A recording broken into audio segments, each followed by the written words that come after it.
Hello students, welcome back to my channel अथरॉड नेहा कश्यप -1 पे आप सभी का स्वागत है। तो आज हम करने वाले हैं चैप्टर 5, जो कि आप देख पा रहे होंगे, major domains of the earth. इस चैप्टर के हम एक्सप्लेनेशन करने वाले हैं, तो हमारे साथ वीडियो में कंटिन्यू बने रहिए। वीडियो को स्किप बिल्कुल मत कीजिए ताकि आपको पूरा का पूरा नॉलेज मिल सके।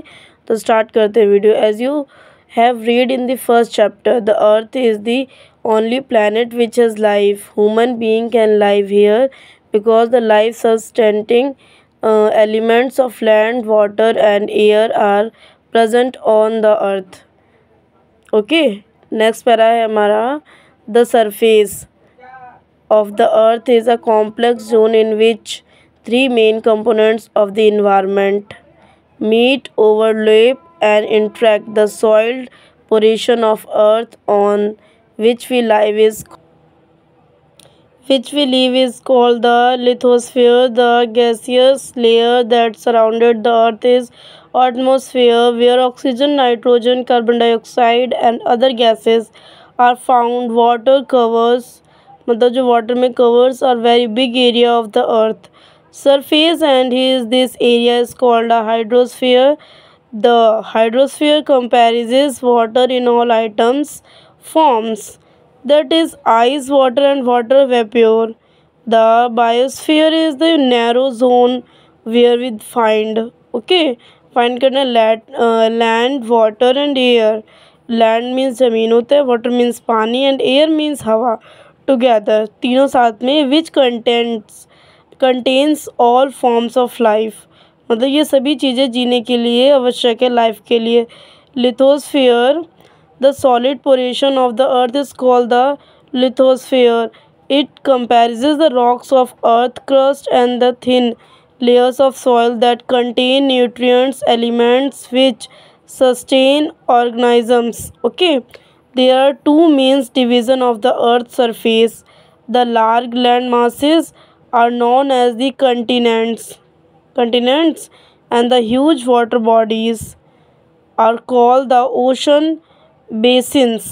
Okay students, all the ocean of the world are connected, the जुड़ा है with one another. Look at the map of the world, figure 5.1 r. मतलब जो 5.1 में फिगर है उसको देखें. All the land masses connected with one another. The level of sea water remains the same everywhere. मतलब हर कहीं sea water remains है. Elevation of land is measured from the level of the sea. Sea means पता ही होगा आप लोगों को, समुद्र, which is taken as 0. Okay, आइए नीचे रीड करते हैं, देखते क्या है क्या नहीं है. तो हमारा नीचे एक मैप है, उसको देखते हैं. जैसे कि यहाँ पे हमारा ये मैप है, Pacific ocean, Indian ocean, Australia. Okay students, आप ध्यान से वीडियो को देखिएगा तो आपको ज़्यादा समझ में आएगा. हमारा यहाँ पे जितने भी देश है, एशिया है और अंटार्कटिका है, आर्कटिक ओशन है, यूरोप है, अफ्रीका है. ओके, यहाँ पे कुछ लाइनें जा रही हैं. इस मैप में कुछ लाइनें भी बनी हुई हैं, उनके नाम भी आपको दे रखे हैं. थोड़ा जूम करके देखेंगे तो ज़्यादा समझ में आएगा. और जैसे कि Atlantic ocean, south Africa, north Africa. Okay students, तो ये है हमारा Pacific ocean. Continents and oceans, the world continents and ocean का मैप है. आई होप आपको क्लियर हो गया होगा. आप अपनी बुक में देखेंगे तो आपको ज़्यादा बेटर समझ में आएगा, क्योंकि यहाँ पे थोड़ा जूम नहीं हुआ है इसलिए. आइए नीचे पढ़ते हैं. Do you know Edmund Hillary, New Zealand and Tenzing Norgay, Sherpa, India, were the first man to climb the highest mountain peak, Mt. Everest, on the planet Earth on 29th May 1953. Junko Tabei, means Japan, was the first woman to reach the summit on 16th May 1975. The first Indian woman to climb the highest peak on 23rd May 1984 was बैचेंड्री पाल. ठीक है, आइए पढ़ते हैं कुछ theory based chapter. The highest mountain peak Empty Everest is 8848 meters above the sea level. The greatest depth of 11022 meters is recorded at Mariana Trench in the Pacific Ocean. Could you imagine that the depth of sea is much more than the highest point? आइए पर continents, there are seven major continents. These are separated by large water bodies. These continents are Asia, Europe, Africa, North America, South America, okay, and Australia and Antarctica. Look at the map of the world, figure 5.1, and notice that the greater part of land masses lies in the northern hemisphere. Asia is the largest continent. It covers about one third of the total land area of the earth. The continent lies in the eastern hemisphere. The Tropic of Cancer passes through these continents. Asia is separate from Europe by Ural mountains on the west. Figure 5.1 में हम बना हुआ है, आप लोग देख लीजिए. The combined land masses of Europe and Asia called the Eurasia. Means Eurasia किस चीज़ से बना है? यूरोप को प्लस एशिया, यूरोप और एशिया को दोनों को जोड़ने से हमारा यूरेशिया बनाए हैं. तो आई होप आपको पता चल गया होगा कि यूरेशिया कैसे बना है. Europe is much smaller than Asia. जो यूरोप है वो एशिया से बहुत ही छोटा है. The continents lie to the west of Asia. The Arctic circle passes through it. It is bound by water bodies on three sides. Look at the map of the world and locate it. Okay, Africa is the second largest continent after Asia.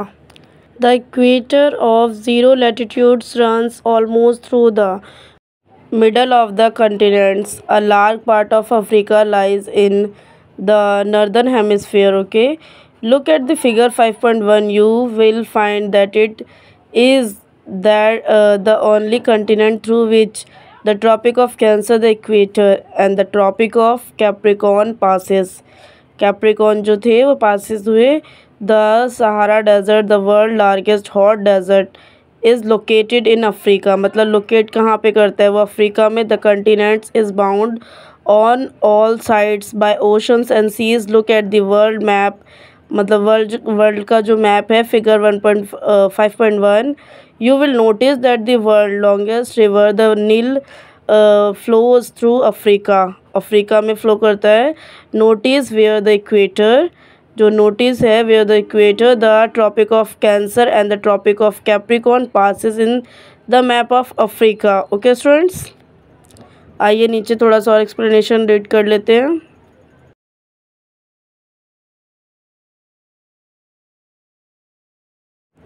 North America is the third largest continent. Okay, जो हमारा North America है वो तीसरे number का largest continents of the world है. It is link to South America by a very narrow strip of land called the isthmus of Panama. The continents lie completely in the northern and western hemisphere. Three oceans surrounded this continent. Can you name these oceans?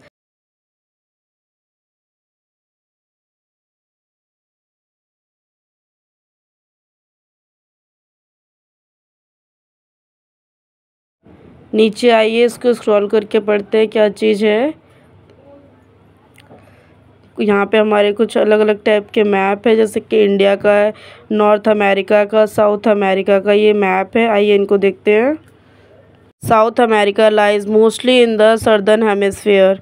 Okay, which two oceans surrounded it on the east and the west. The Andes, world's longest mountain range, runs through its length from north to south. Figure 5.1. Okay, South America has the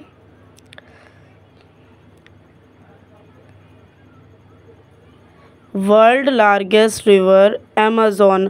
Australia is the smallest continent that lies entirely in the southern hemisphere. It is surrounded on all sides by the oceans and seas. It is called an island continent.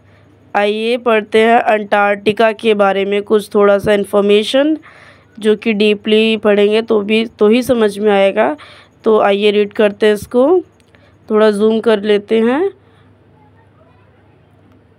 और उससे पहले हम ये थोड़ा map देख लेते हैं, ठीक है। जो जैसे कि अभी हमने बात करी कि यहाँ पे इंडिया का मैप है, और थोड़ा सा इसका एक्सप्लेनेशन रीड करना चाहेंगे। A strait is a narrow passage of water connecting two large water bodies like seas and oceans. मतलब जो वाटर बॉडीज़ है वो किससे कनेक्ट करता है, सीज एंड ओशन से। इंडिया है यहाँ पे। Straits North America isthmus a narrow strip land joining two land masses, ठीक है। साउथ अमेरिका भी है यहाँ पे। Name the strait between India and Sri Lanka भी है, जो कि आपको देखने को मिल रहा होगा नीचे की साइड, यही। आइए अब पढ़ेंगे हम ऑस्ट्रेलिया के बारे में, सॉरी अंटार्कटिका के बारे में। जूम कर लेते हैं इसको, थोड़ा सा और जूम कर लेते हैं, हल्का सा और, जैसे कि Antarctica completely in the southern hemisphere is a huge continent. The South Poles lies almost at the center of this continent. As it is located in the south solar region, it is permanently covered with thick ice sheet. There are no permanent human settlements. Many countries have research stations in Antarctica. India also has research stations there. These are named as मिट्री and दक्षिण गंगोत्री। आइए पढ़ते हैं hydrosphere के बारे में। Hydrosphere क्या चीज़ है? The earth is called the blue planet. More than 71% of the earth is covered with water and 29% is with land. Hydrosphere consists of water in all form. It's as running water is ocean and rivers and in lakes. Ice is glaciers, underground water and the water vapor. In atmosphere all comprises the hydrosphere. More than 90% of the earth's water is found in the ocean and is too salty for human use. A large मतलब salty means नमकीन होता है, जो ocean का water होता है वो salty होता है, नमकीन होता है। A large proportion of the rest of the water is in the form of ice sheets and glaciers or under the ground, and a very small percentage is available as fresh water for human. जो fresh water human को भी यहीं से मिलता है, underground से। Fresh means ताज़ा पानी जिसे कहेंगे हम। 97% यहाँ पे आपको ओशन मिल जाएगा, 0.03% यहाँ पे आपको फ्रेश वाटर मिल जाएगा, and stored in ice sheet and ground water मिल जाएगा। मतलब जो बहुत ही नीचे अंडरग्राउंड है जिसे कह सकते हैं, वो आपको वाटर मिलेगा, वो भी फ्रेश ही रहेगा। बट जो 0.03 फ्रेश वाटर है वो अलग की बात है। आइए नीचे की तरफ और देख लेते हैं। कुछ हमारे एरियाज़ हैं, जैसे कि कंट्रीज़ हैं, जैसे north America, south America, Europe, Africa, Asia, Australia, Antarctica.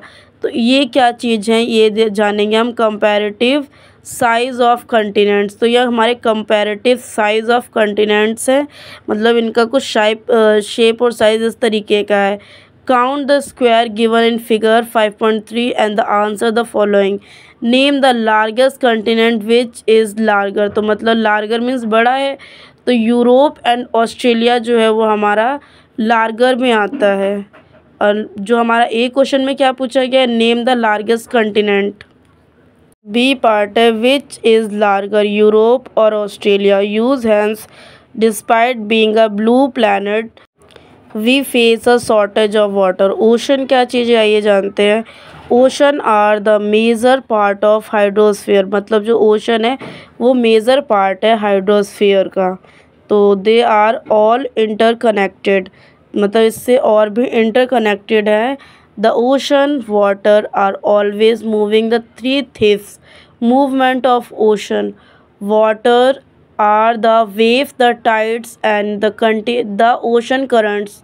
Okay, the five major ocean are the Pacific Ocean, मतलब जो हमारे फाइव मेजर ओशन है वो कौन कौन से ओशन है। तो आइए हमारे साथ कंटिन्यू बने रहें, तो आपको जानने को मिल जाएगा कि कौन से मेजर कंटिनेंट्स ओशन हैं।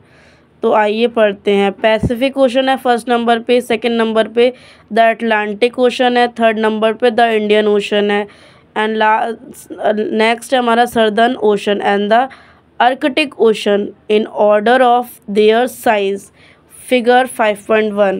Okay, the Pacific Ocean is the largest ocean. It is spread over 1/3 of the earth. Mariana Trench, the deepest part of the earth, lies in the Pacific Ocean. The Pacific Ocean is almost circular in shape, मतलब circular shape में है जो हमारा ocean है। Asia, Australia, आइए और देखते हैं इसके नीचे क्या थ्योरी बेस है, उसको रीड करते हैं। तो जैसे कि हमारा आप देख पा रहे हैं, north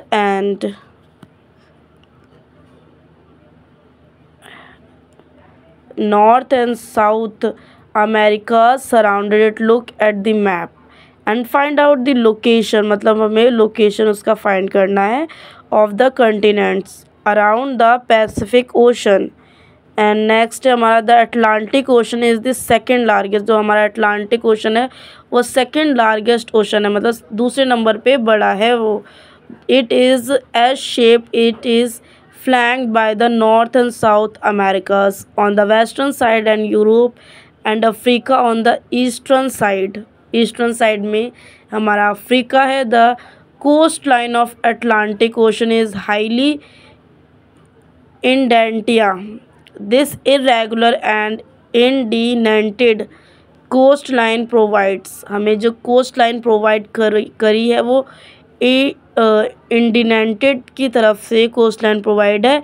ideal location for natural harbours and ports from the point of view of commerce.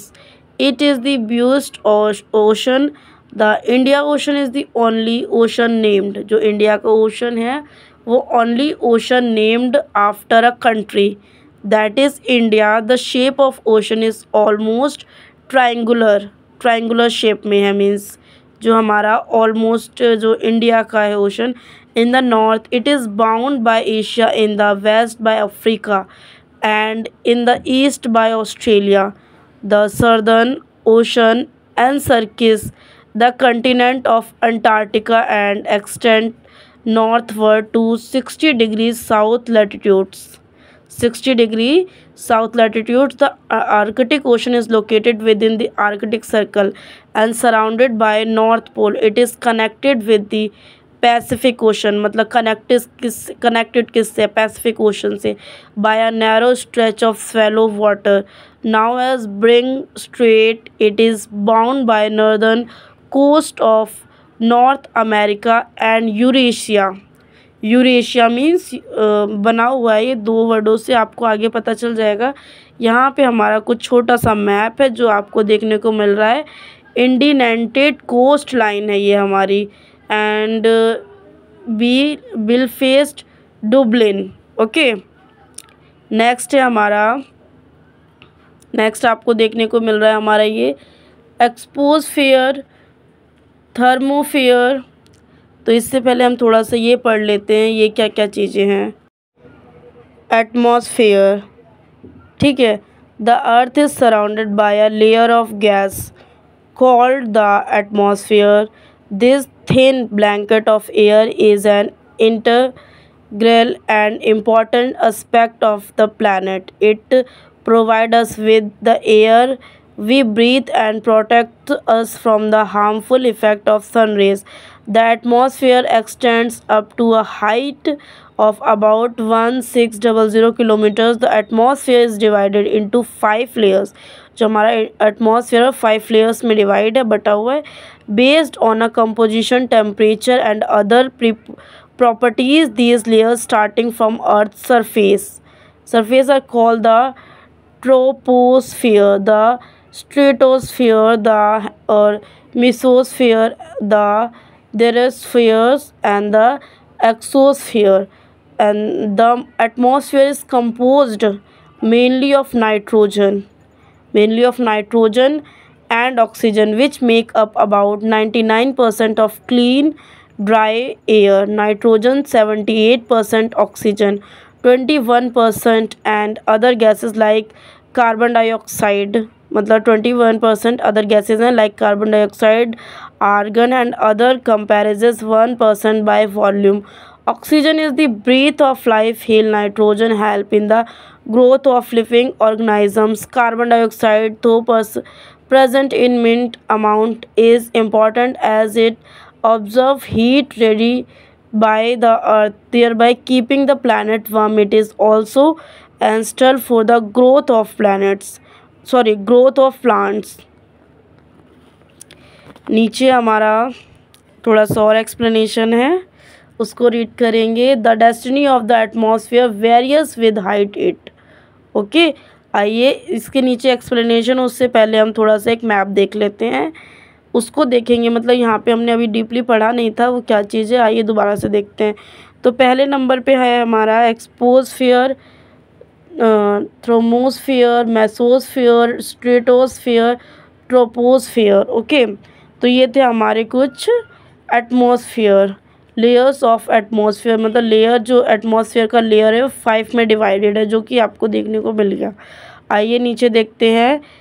Is maximum at the sea level and decreases repeatedly as we go up. You know the climbers experience problems in breathing due to this decrease in density of air. They have to carry with them oxygen cylinders to be able to breathe at high latitudes, and temperature also decrease as we go upward. The atmosphere exerts pressure on the earth. This varies from place to place. Some areas experience high presence and pressures, and some areas low pressure air moves from high pressures to low pressures. Move air is known as wind. Okay, आइए पढ़ते हैं. Biosphere, the domain on life. The biosphere is narrow zone of contact between the land, water and air. It is in this zone that life is unique to this planet. Exit there are several. जैसे कि आपको देखने को मिल रहा है, atmosphere क्या चीज़ होता है, हाइड्रोस्फेयर क्या चीज़ होता है, लिथोस्फेयर क्या चीज़ होता है. तो आपको देखने को मिल रहा होगा. मतलब जो हाइड्रोस्फेयर वो हमारा वाटर के अंदर होता है, लिथोस्फेयर हमारा माउंटेन के आसपास या उसमें होता है, एटमॉस्फेयर हमारा क्लाउड्स, एयर्स, इन सभी चीज़ों में होता है. तो आपको इस तरीके का जो नेचर है वो देखने को मिल रहा है. तो इस चीज़ को हम बोलते हैं द बायोस्फीयर. ओके, इस पूरे एरिए को या पूरे सीनरी को बोलेंगे द बायोस्फीयर. आइए और देखते हैं. यहाँ पे आपको बहुत सारे एनिमल्स, रिवर्स, प्लांट, हाउस, ये सब देखने को मिल रहे होंगे. आइए नीचे की तरफ और स्क्रॉल करके देखते हैं. तो इसको जैसे कि हमने बताया द बायोस्फीयर कहते हैं. आइए नेक्स्ट, हमारा टॉपिक तो नहीं है बट उसी का एक्सप्लेनेशन है. Species of organisms that vary in size from microbes and bacteria to huge mammals. All the living organisms including human are linked to each other and to the biosphere for survival. The organisms in the biosphere may broadly be divided into the plant kingdom and the animal kingdom. The three domains of the earth interact with each other and affect each other in some way or the other. For example, cutting of forest for fulfilling our needs of wood. Needs के लिए मतलब wood collect करते हैं लोग. Clearing land and agriculture, जो land है उसको clear कर देते हैं एग्रीकल्चर से. And lead to fast removal for soil for slopes. Similarly earth surface may be change due to natural calamities मतलब नेचुरल का जो चीज़ होता है वो चीज़ को इफ़ेक्ट करता है. Earthquake, for example, there could be some marines of land as happened in the case of tsunami. Recently, part of Andaman and Nicobar Island where some marines underwater discharge of waste material into lakes and rivers makes the water unsuitable for human use. It is also damage other form of life. Emission from industries, thermal power plants and vehicles pollute the air. Carbon dioxide CO2 इसका formula है, is an important constituent of air, but increase in the amount of CO2 leads to increase in global temperature. This is termed as a global warming. There is thus need to limit the use of resources of earth to maintain the balance of nature between the domains of lithosphere and the atmosphere and the hydrosphere. तो ये chapter students हमारा यहीं पे ख़त्म होता है। अगर आपको इस चैप्टर का एक्सप्लेनेशन बेस्ट लगा है या नहीं लगा है तो प्लीज़ कमेंट करके कमेंट बॉक्स में बताएं, और बेस्ट लगा है तो प्लीज़ वीडियो को लाइक कमेंट शेयर कीजिए। चैनल पे न्यू हो तो चैनल को सब्सक्राइब कीजिए ताकि ऐसी यूज़फुल वीडियो हम आप तक लेकर आ सके। तो मिलते हैं इस क्वेश्चन आंसर के वीडियो के साथ नेक्स्ट वीडियो में।